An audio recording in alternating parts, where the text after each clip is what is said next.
আসসালামু আলাইকুম everyone. Cook স্টুডিওর আজকের রেসিপিতে আপনাদের জন্য থাকছে ঘরের সবার প্রিয় নরম মোলায়েম আর দারুণ সুগন্ধি পোয়া পিঠা।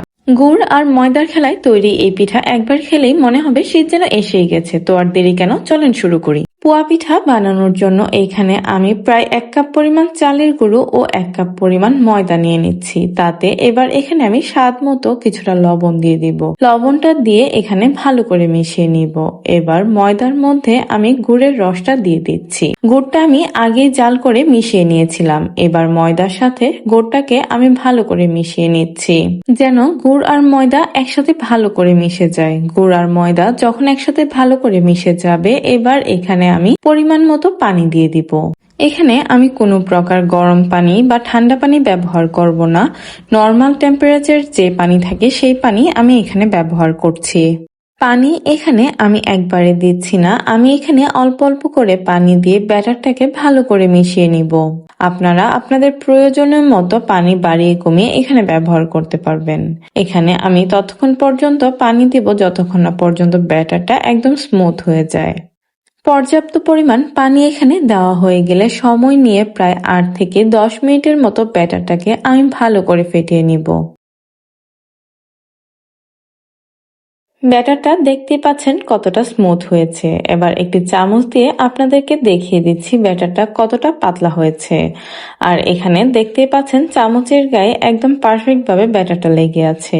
এখানে আমার ব্যাটারটা একদম পারফেক্ট ভাবে তৈরি হয়ে গিয়েছে। এবার এই ব্যাটারটাকে ঢেকে আমি প্রায় 30 মিনিটের জন্য রেস্টে রেখে দিব।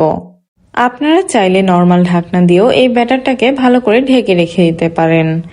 এবার এই ব্যাটারটাকে আমি ঢেকে প্রায় 30 মিনিটের জন্য রেস্টে রেখে দিব। চলেন এবার 30 মিনিট পর ব্যাটারটাকে আমরা আরেকবার দেখে নেই। 30 মিনিট পর আবার এই ব্যাটারটাকে আমি ভালো করে মিশিয়ে নিব, কারণ ব্যাটারটাকে ঢেকে রাখার কারণে চালের গুঁড়াটা নিচে দলা হয়ে গিয়েছে। তাই আবার ভালো করে চালের গুঁড়াটাকে আমি এখানে মিশিয়ে নিচ্ছি। এবার পিঠাগুলো ভাজার জন্য আমি চুলায় পরিমাণ মতো তেল ভালো করে গরম করে নিয়েছি। এই গরম তেলে আমি এই চামচটা দিয়ে 1 চামচ পরিমাণ ব্যাটার দিয়ে দিয়েছি। আপনারা এখানে দেখতেই পাচ্ছেন আমি কিভাবে পিঠাগুলোকে ভেজে নিচ্ছি।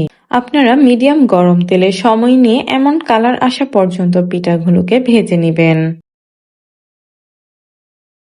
পিঠার দুই পাশে সুন্দর করে কালার আসা পর্যন্ত এখানে আমি সময় নিয়ে পিঠাটাকে ভেজে নামিয়ে নিচ্ছি।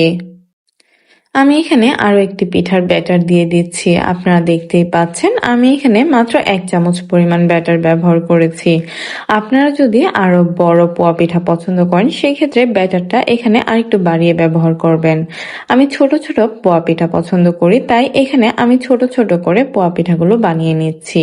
আপনারা আপনাদের প্রয়োজন অনুযায়ী পোয়া পিঠার ব্যাটারটা এখানে ব্যবহার করবেন। আমি এখানে প্রত্যেকটা পোয়া পিঠাকে সুন্দর করে কালার আসা পর্যন্ত ভালো করে মিডিয়াম গরম তেলে ভেজে নিচ্ছি। আপনারা 1-2টা বানানোর পরে দেখতে পারবেন আপনাদের পিঠাগুলো পারফেক্ট হয়েছে। হয়তোবা প্রথমে 1-2টা পিঠা আপনাদের নষ্ট হয়ে যেতে পারে, সেক্ষেত্রে ভয় পাবেন না, আস্তে আস্তে আপনাদের পিঠাগুলো একদম পারফেক্ট হবে।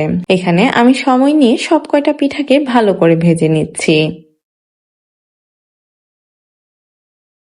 চলেন এখানে এই পিঠাটা ভাজা হতে হতে আমি এই বাকি পিঠাগুলোকে কুক স্টুডিও স্টাইলে পরিবেশন করে নেই।